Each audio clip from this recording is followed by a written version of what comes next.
All right.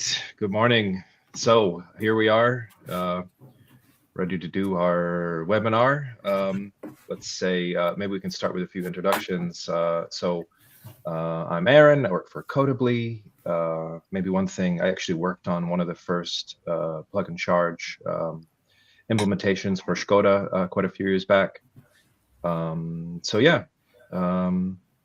I've got here Jeanne from smartEn. You want to give a brief introduction?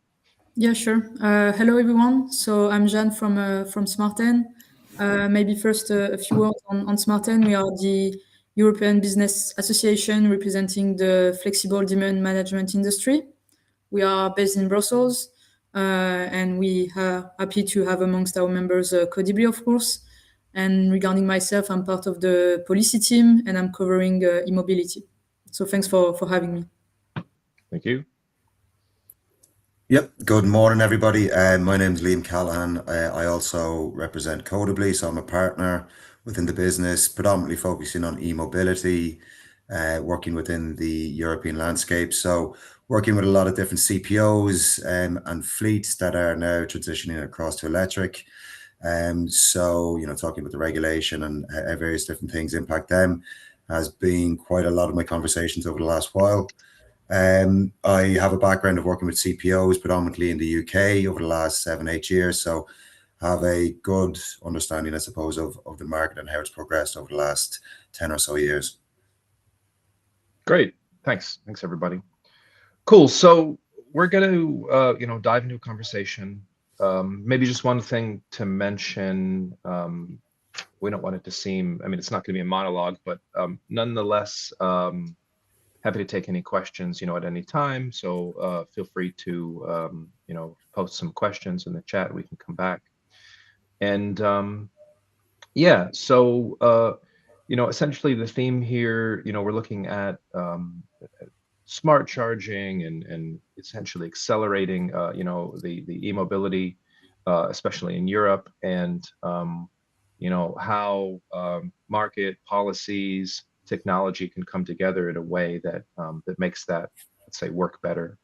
So without further ado, maybe we can hand over to you, Jeanne, and please kind of give a bit of an overview. What's the policy? How does that affect the market, and what do you see there that's going to be relevant? Yeah. Well, thanks a lot.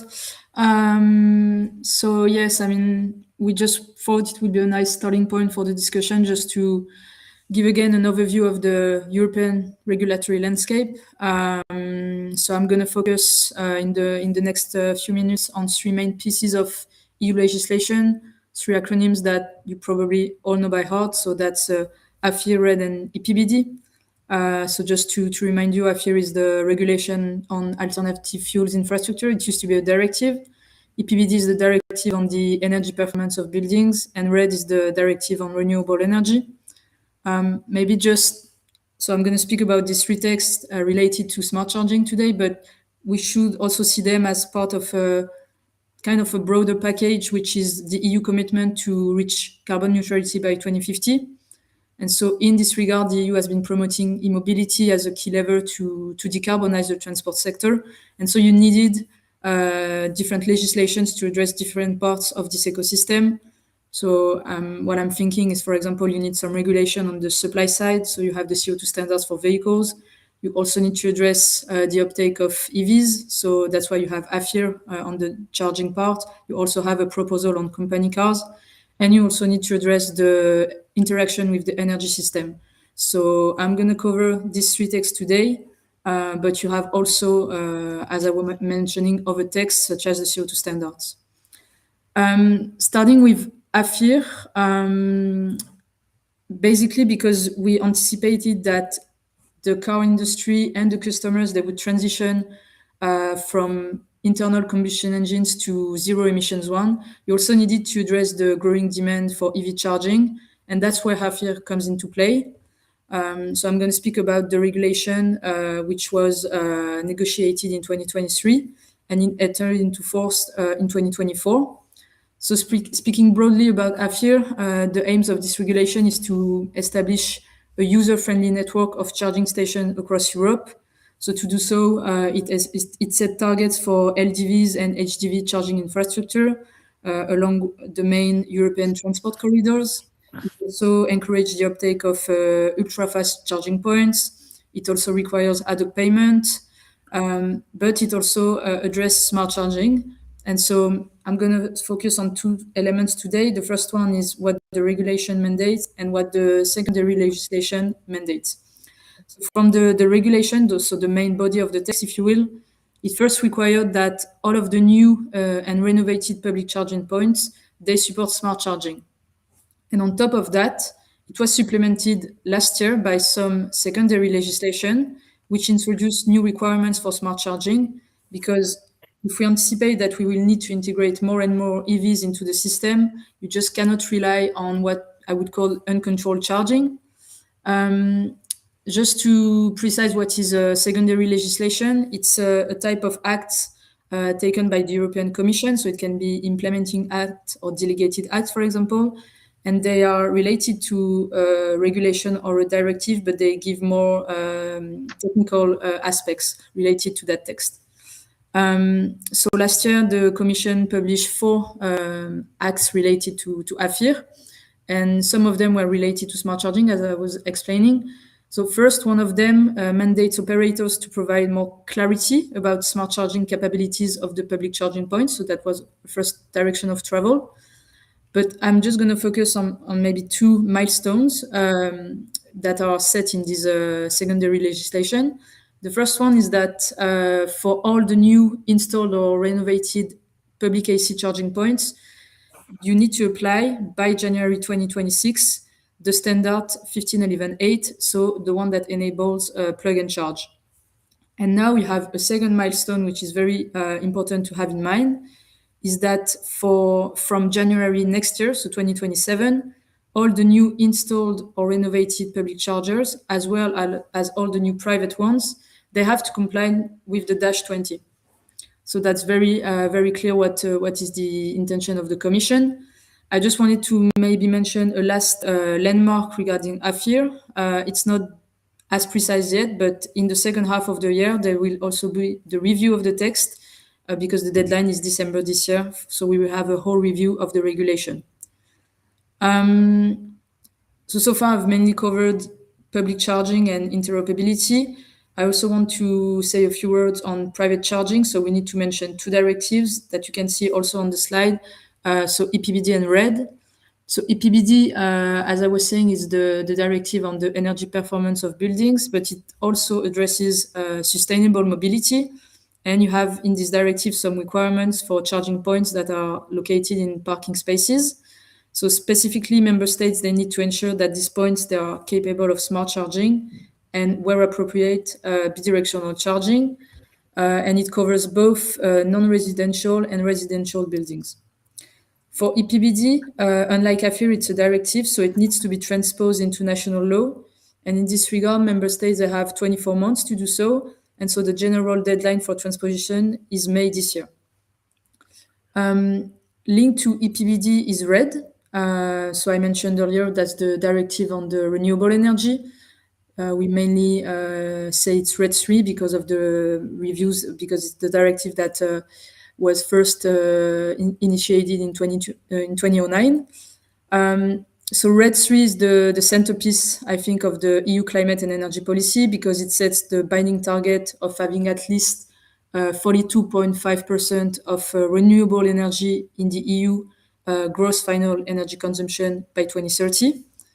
It also mandates specific contribution from different sectors, electricity, transport, heating and cooling. And so it introduced a whole framework for the uptake of renewable energy. But what's interesting for us today in this directive is how it aims to integrate renewable energy into the power system. So broadly speaking, RED 3 promotes demand-side response participation in the power system, because if you want to integrate more and more renewable, you also need to enhance flexibility to manage this growing share of intermittent renewable energy. And so in this regard, the member states, they need to ensure the open and non-discriminatory participation of assets such as EVs in the different electricity markets. That's the first thing I wanted to mention about RED. The second is that it also mandates the real-time access to data which is needed to scale up flexibility services. So it mandates the access to 4 data points that are related to battery, such as the state of charge, and where appropriate, a 5th data point, which is the location of the EV. And according to the directive, this data shall be shared at no cost with third parties that are acting on the user's behalf. In terms of timeline, on RED, same as EPBD, it's a directive. The only thing is that the general transposition deadline was May last year, but by that date, only Denmark had fully transposed. And today we still count several member states that have not done so yet. And I'm just gonna go on the next slide. Before giving you back the floor, I just wanted to share with you the latest figures that the European Commission shared on both the EVs and charging infrastructure deployment, because you can see that AFIR has met a lot of success for speed rollout of charging stations. For me, it also showcases how regulation and targets, they can bring the long-term visibility that is needed. And so we have to have this in mind when we will engage in the review of AFIR, which is scheduled for this year, because the first one was a success. The second one, we need to make it even more future-proof, and even more so because the next review will then be in 5 years. Now, I think it's not only all about AFIR. We will speak also about V2G. We also need some coherence because you have a mandate for having charging infrastructure which is V2G compatible. We need also to make sure that the EVs are V2G compatible. So I guess that's what you also want to cover today, Liam and Aron, diving into what is missing in your perspective in the current regulatory framework, and also highlight which existing building blocks still need implementation. So happy to discuss that with you and answer any questions you may have. Thanks. Perfect. Thanks for the overview. So maybe one question. So back to the other the regulations that you mentioned. So AFIR mandates plug and charge. Obviously, EPBD mandates smart charging. RED 3, you said, mandates demand response, grid participation. So there's no coordination layer, between those things. Would you consider that an oversight, or is it intentional? How do you see it? I mean, the only piece of explanation I could give, I think, as I'm like on the policy side, is that the way the European Commission functions, it can be a part of the explanation. You have different DGs in the Commission, and for e-mobility, maybe that's where the problem lies in a way, because you have to connect DGs that maybe were not used before to work together. You have DG Grow for the industry, DG Move for the transport, DG for the energy. And so if I go back to the 3 legislations that I introduced, AFIR is in the end of DG Move, for example, and RED and EPBD, they are being managed by DG. There is a rational explanation for this, because this regulation, they do not only cover e-mobility, they cover different areas. But that's maybe a first part of the answer. Speaking of these 3 texts, I'm not even speaking about, for example, the type approval, which is being handled by DG Grow, or the CO2 standards, which is primarily managed by DG Klima. So I would agree with you that there is maybe a missing connecting piece. I don't have a small explanation, but just a hint with the structure of the European Commission. Yeah. Okay, perfect. Great. So I will jump to my take on things. So I think it's great that we have these regulations which are starting to mandate what seem like very necessary, maybe even kind of obvious things, demand response and I mean, plug and charge. Obviously, it's something that Tesla has had now for years. And if you've ever done a road trip in a Tesla, it's very painless. And so it's almost surprising that the rest of the automakers haven't really gone full force on this, and or it hasn't become, you know, a standard until now, because it's a dramatic improvement in the you know, experience of, you know, road tripping on a, or you know, driving long distances in AV. So looking at the architecture, you know, on the EV side, you know, vehicle to grid or vehicle to X, you know, this kind of connectivity at the bottom, you know, being uh, enabled by 15.11.8, and then you know, connecting to the charging point. This is something that the experience definitely needs to be better. Sometimes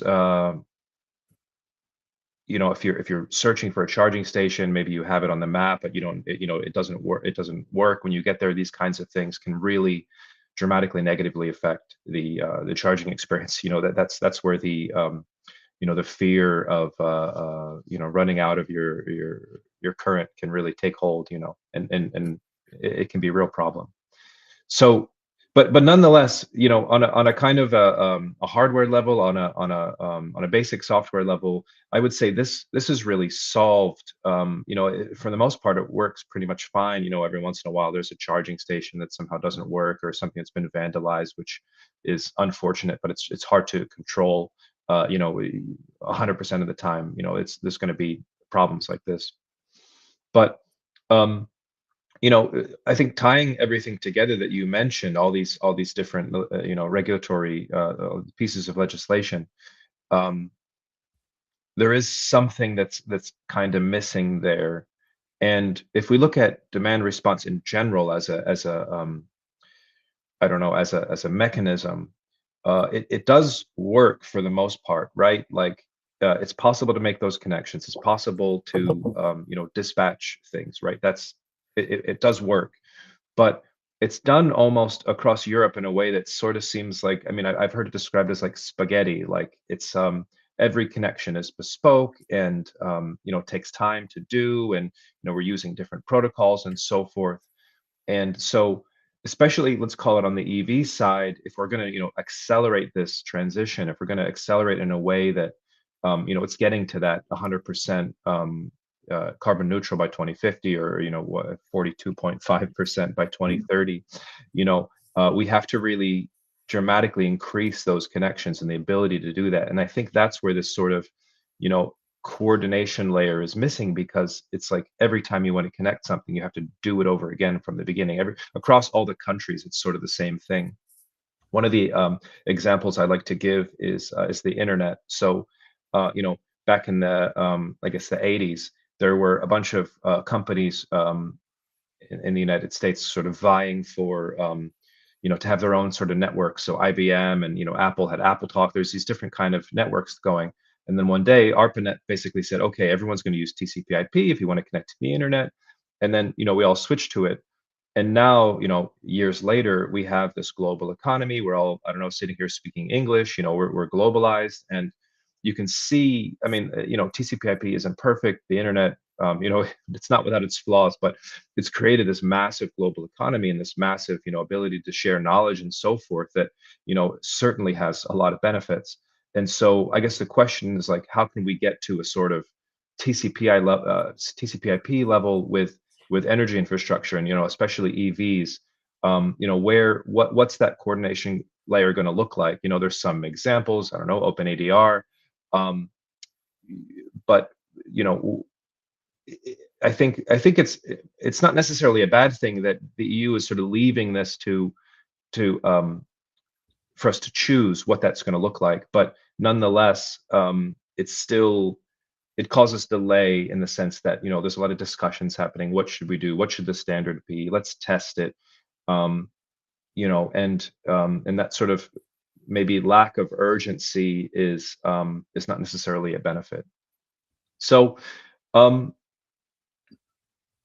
yeah, I mean, that's kind of one of the things I wanted to mention. And yeah, I mean, really what we're looking at is that every integration is custom. And then on the revenue level, it's as well a massive issue. It's like, how do you monetize these things in a, I don't know, a coherent way? So I was in the Netherlands the other week at Future of Utilities, and there was this kind of ongoing discussion of like, okay, we have dynamic tariff, and you can optimize, you can do smart charging based on dynamic tariff. Okay, and so it's good for the user, but how do you make a business case behind that? Or you mentioned smart charging for all the public charging points. I think the major benefit for that is making sure that there's that grid connection available. So it's sort of a if you want to be able to make those connections, like is happening in the Netherlands, for example, you need to be compliant with that because there are issues with congestion. But I think it's still sort of an open question of like, how do you build a business around this? Where's the market for that? Is it something that that crosses borders or that is easily replicable? And we're still not there yet. It's still again this kind of like a bit of spaghetti, this sort of mess that we have. So yeah, I saw a report from Elia where it's something like the value of let's call it smart charging is something between 350 million and 500 million euro just in Belgium in 2030. So there's that value there on a number of different I don't know, markets and mechanisms, but actually unlocking that is something that has not been possible to do at scale. It's all these edge cases really is the way that we're solving it. So I think that's one of the main missing pieces in order to again be able to sort of accelerate, make EV obviously the better choice compared to ICE cars, because without that sometimes energy prices are high, and it's not automatically less expensive. Maybe nowadays it is, but there's if you're just constantly doing fast charging on the highway and you're going to the most expensive network, it could easily be more expensive. So over to you, Liam. You kind of mentioned, obviously I know you've spoken to CPOs, for example, that are trying to get to that AFIR compliancy, buying AFIR compliant hardware, something like this. Is there a gap between like compliance, like what's compliant and like what's useful there? Yeah, so I suppose if we go back maybe a couple of steps, and this is some of the examples I'm going to give, more my real world interactions with CPOs and with fleets, and the way that they would see AFIR and anything above that in terms of demand response, they obviously see it as obviously highly useful. It is needed, but it's probably very much still fragmented at the moment in terms of if you're looking from the flexibility side, how do we get to that, and is there a standard coordination layer for that we could all use? But if you look from the CPO's perspective, you could probably break it into two maybe different tiers essentially. You probably have the first movers, which tend to be a lot of the tier one CPOs that are operating across multiple different corridors or European markets, that are looking at, they have AFIR, they're probably ahead of it or with it at the moment. They are looking at, they have the capability in terms of demand response to a certain degree. They're looking, they might be co-located with a solar and storage.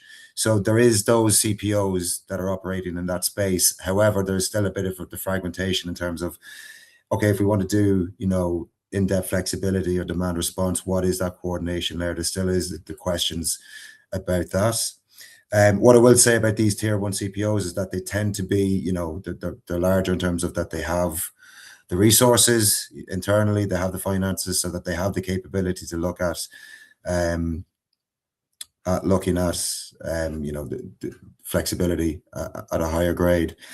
AFIR is great because it forces the chargers to be installed.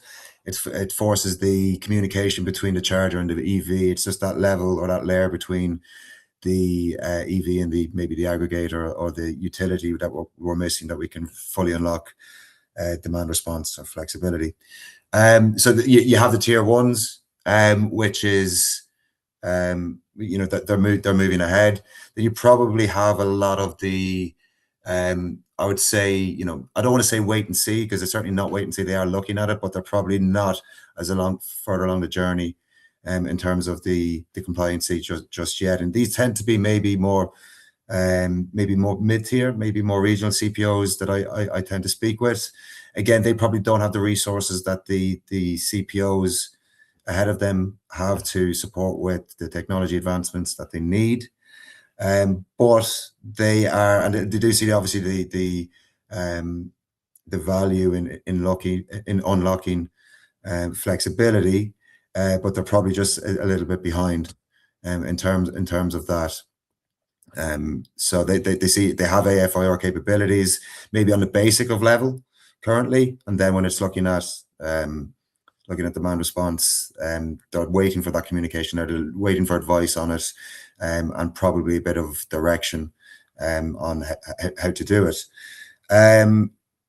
I suppose maybe one question. Sorry to interrupt. So you kind of make this distinction between, I don't know, tier one and I don't know, lower tier. So it sounds like because the tier one are like actively adopting this stuff, maybe there's more of a kind of total cost of ownership conversation happening there versus the rest of the rest of the side of things. Yeah. So it's so that I mean, in terms of the conversation, that total cost of ownership, it depends on maybe who you speak with. In terms of that conversation has definitely advanced in terms of it's not just a capex, in terms of the cost of installing EV charging and the grid constraints that might come with that, but it's also looking at the energy strategy that comes with having compliant AFIR chargers and having the availability, the flexibility as well. Because if you go maybe back to the fleets, some of the large fleets that we're speaking with, when I'm talking about fleets, I'm talking about maybe some last mile delivery companies, some bus depots or bus organizations or corporate fleets.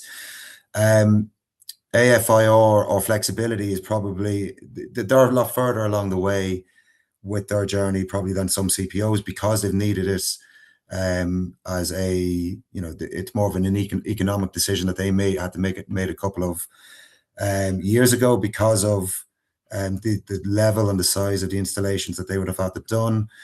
They do come with great constraints and the cost.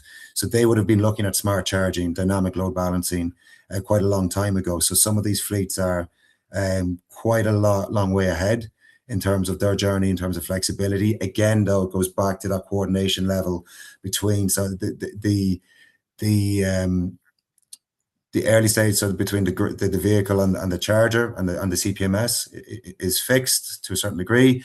It's that layer or that communication between the CPMS and maybe the aggregator that they need to fix to fully unlock the value of demand response and flexibility, but also looking at that total cost of ownership, because it's not just going to be on the capex. You're looking at the operational. We know from a fleet perspective that operational costs are reducing, because from a maintenance perspective and energy cost of running that fleet that is not ICE, so it's probably about 40 to 60% cheaper. It's then looking at unlocking it from a flexibility perspective, because a lot of these fleets are centralized and they're offering high power. There's the chargers installed are 150 kilowatts plus, so there's huge potential for that total cost of ownership. But it's just trying to unlock it, and you need that flexibility side, that maybe open ADR that you've mentioned, that allows them to do that standard protocol that can fully unlock that and give them see the benefits of that. Cool. Yeah. So I mean, I think essentially our point here, just one of the points to drive home, is that it's great. Like the EU has regulated these endpoints and all these steps towards compliancy are super warranted and super helpful. But the sort of middleware layer, the what's going to connect that all together, hasn't been decided yet, and maybe that's by design. but it's still, I don't know. One of the things I'm noticing in the EU is that because of so many regulations, and we are talking about critical infrastructure, so it's not something to be, I don't know, chosen lightly, but there's just so much potential for debate and so much for discussion. And one of the things that one of the ways around that is basically rapid prototyping, or testing things, rather than just spending the whole time discussing and then trying something.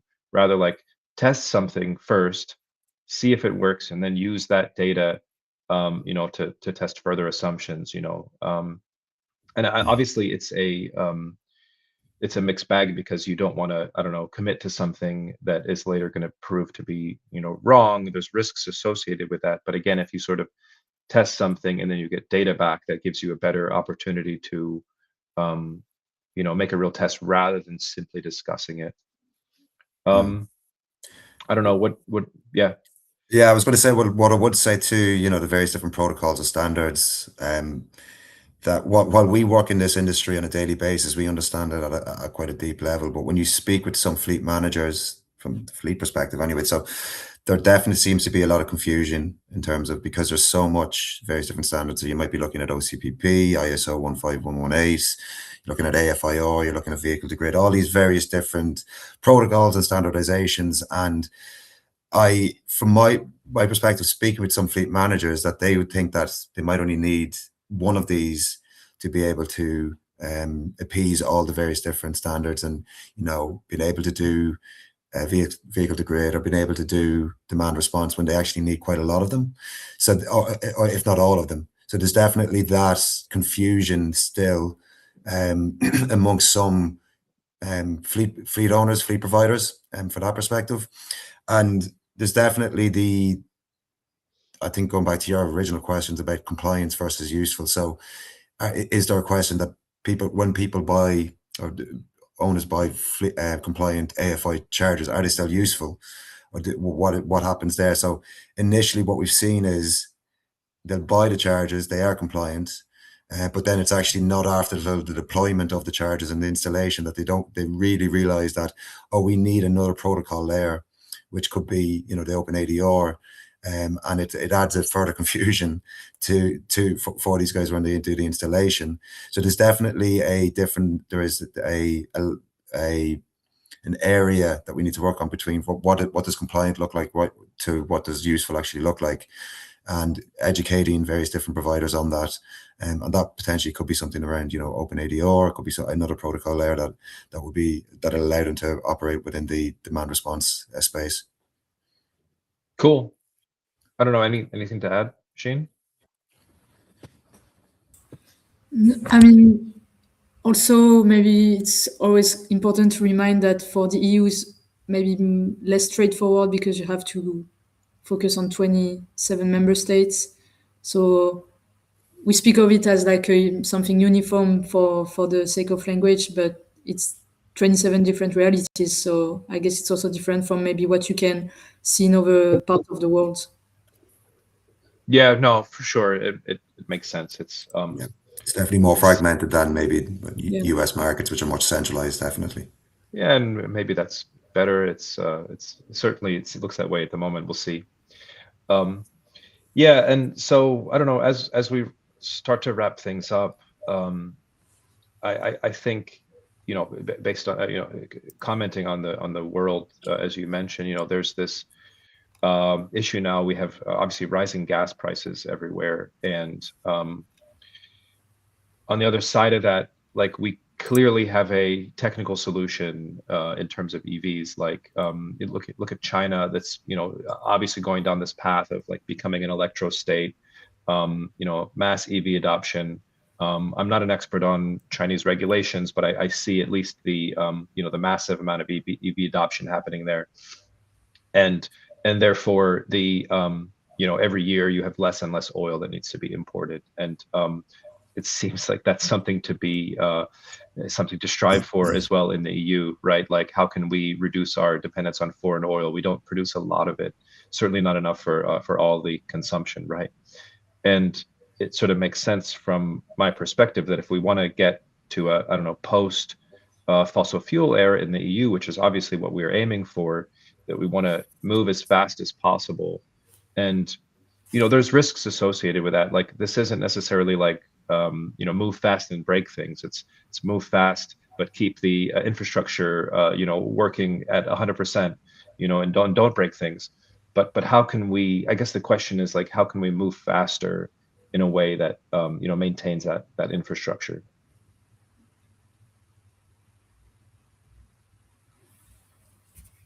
So, yeah, sorry, Liam, No, you no, I was want going to to? say, is that a question for us? Or just more like it's a good point. I suppose it's something we need to look at it.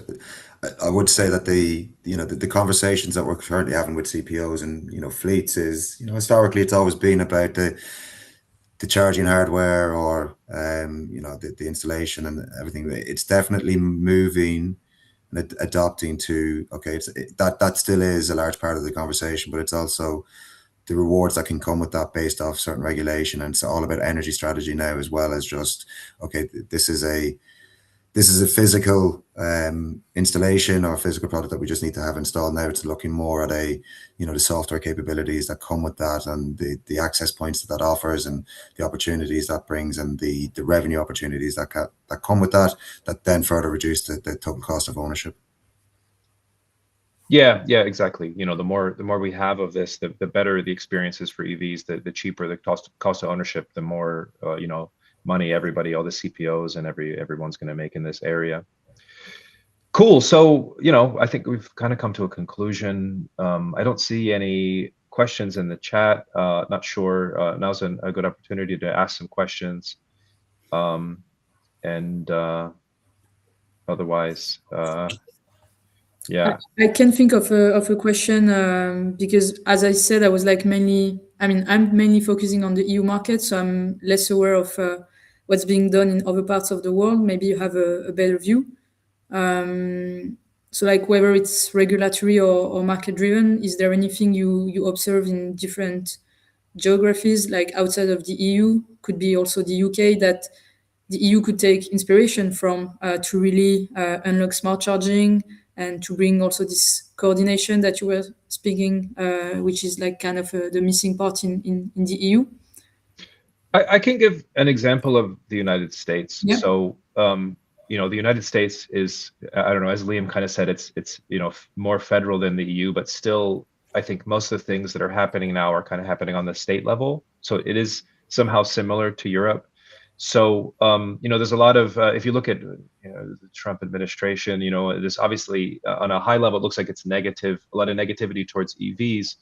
But in fact, you know, the people I've asked for that I've asked that work in the US, they're not that worried about it, because we're at the point now where, you know, as we were talking about, total cost of ownership of an EV is in most cases, or in many cases, significantly less than owning you know, a ICE car, right? It's still, you know, obviously now gas prices are going up, so there's the sort of business case there for EVs is still there.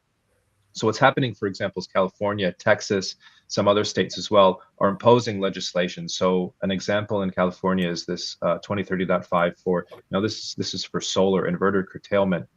But so they've enabled or they've enacted this legislation for solar curtailment, which has, you know, California is famous for the duck curve.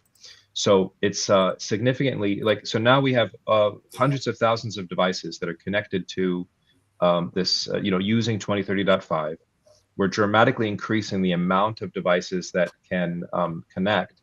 And so basically we're able to use the grid in California more effectively than we would otherwise. I forget what the number was, but it was something like 20 to 30% more devices are able to be connected as long as they can be curtailed versus, you know, if it was just, you know, connected without. And then essentially, in addition to that, because it's not federally mandated, but because if you want to comply with California, you know, you have to enact these sorts of things. So then that sort of, I don't know, trickles down or trickles out to the rest of the states that, like, okay, well, my hardware is, or, you know, is already compliant with this California mandate. So, you know, I don't want to make two different versions of the same thing. I have one version, and then basically it sort of slowly goes through the rest of the states just because it's easier to make one thing versus two. Oh, I see some questions. Okay. Let's see. Okay, thank you. This one's from Felix. Why can't we be more pragmatic like China? Yeah, the reality on the ground is that most fast chargers in rural China are old. You know, but this is where a lot of trucks and so forth drive. Yeah. So if European trucks did this, they wouldn't need more expensive MCS until 2035. So basically, more of a question than more of a comment than a question. But yeah, like we maybe in the EU, I think we could be more pragmatic, and I think that's a big part of my point is that like yes, we have legislation, and we have like I don't know market reality, and you know there's a gap there. So it's like how can we solve that? And I guess I would argue like pragmatism is a good way to solve that. You know, let's start making those decisions. Sometimes it's like one of the arguments I've been making in terms of these types of things is like we need to have regulatory courage. So we need to sort of say, hey, this looks like a good idea. Let's test this so that we have that data that we can come back and say whether it's good or bad and start and basically just move forward. It's sort of, you know, if you have two decisions, like let's make a decision or let's wait and discuss it. A lot of times it's better to sort of make that decision and then have that data that you can use for, you know, future decisions rather than kind of waiting around and discussing. It's really sitting around and having a discussion. It feels sometimes like you're accomplishing something, but sometimes you're just, I don't know. Maybe just go back to Jeanne's point, just on our question, just on, you know, what the EU can learn from, you know, US, but maybe just from a UK perspective, because I'm based here. You know, it's not materially different in terms of the, you know, there's a lot of similarities, but I suppose UK has one of the largest, if it's one or two, first or second of the largest EV market in Europe. But it's, you know, there is definitely a strong regulatory push for the ZEV mandate, similar to a lot of you know, European countries, but we were definitely seeing a lot of that. One thing that's massive within the UK is that, you know, there's a lot of large fleets that operate in this space, whether if it's, you know, commercial fleets or car leasing companies, and that is driving a lot of the uptake of EVs and driving a lot of the regulation.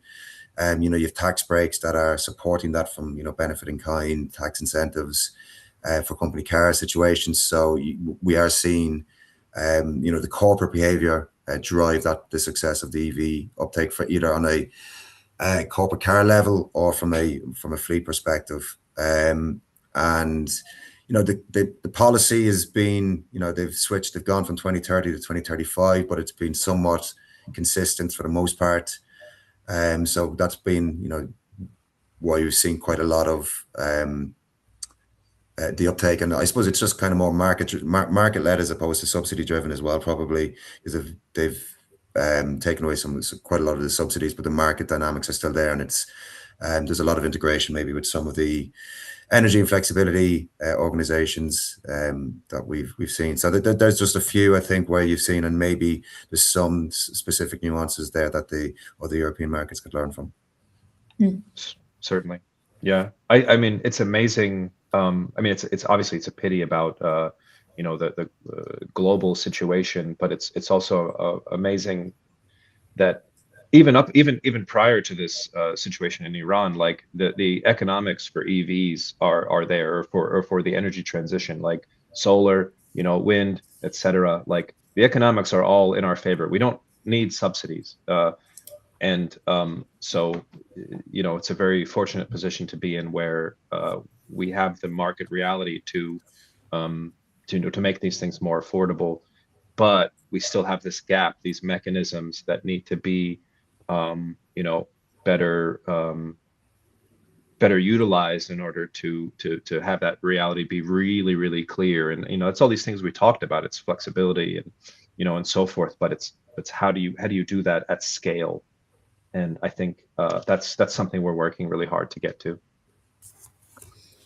Maybe if I can just build on what you said on regulatory courage. I mean, of course, I agree that it's not as smooth as we would like it to be in the EU, but again, it's like a very original type of entity, a set of 27 member states. And I know like the EU, I think, is very aware that everything on the regulatory side could be faster. You have also some fast track procedures. You saw this year with the anticipated review of the CO2 standards that when they want, they can be a bit more pushy. But then the EU cannot do everything. There is also like the boundaries of the treaties. And I mean, I'm thinking of V2G, for example. You know, you have some problems in some countries with the double taxation of electricity regarding V2G. And that's, I mean, the EU cannot cope with this. It's like a member states, like a national issue, taxation. So the EU can only give some recommendations to member states to avoid like this type of barrier to V2G, but then it's up to every member state to decide whether they want to erase the double taxation, for example. So I think, especially on when we speak of the EU, I'm not speaking of the US or whatever. We really have to keep in mind that there is like some competence for the EU, some for member states, some are shared. So it also like kind of bring more complexity to our understanding of why sometimes it might be slow. But yeah, totally agree with the first fact, which is it could be faster. Perfect. All right. Yeah. So let's say before we close, there's one more comment. So thank you everybody for joining. By the way, so it's a little bit of a thanks, but you know, RED 3 directive also covers cybersecurity issues, which wasn't mentioned. Yeah. So just to briefly touch on it, like you know, we're talking about critical infrastructure here. Like this is the electricity system. Like this is absolutely, you know, some of the most critical infrastructure we have. So I think cybersecurity is one of those things that maybe doesn't get enough talk about. I know I was in IoT in the early days, years back, and there wasn't a lot of discussion about security then. But yeah, you know, like if anything that we're applying here on the infrastructure level, like needs to be as absolutely secure as is possible. So yeah, highly important as well. Not just, you know, exactly. It's like if you accelerate too fast and you ignore things like cybersecurity, there's also risks there. But I think the risk more is on the side of I don't know, trying to make everybody happy at the same time, and you know, and really wanting to have a perfect consensus. And you know, consensus is good, but also sometimes again we need to make those difficult decisions. Amazing. So yeah, just I don't know, this has been fun. Thanks for the questions, everybody, and thank you Liam and Jeanne, you know, for joining the call. It's really been a pleasure, and have a great rest of the day. And yeah, we're here if there's any more questions. Yep. Thank you, everybody.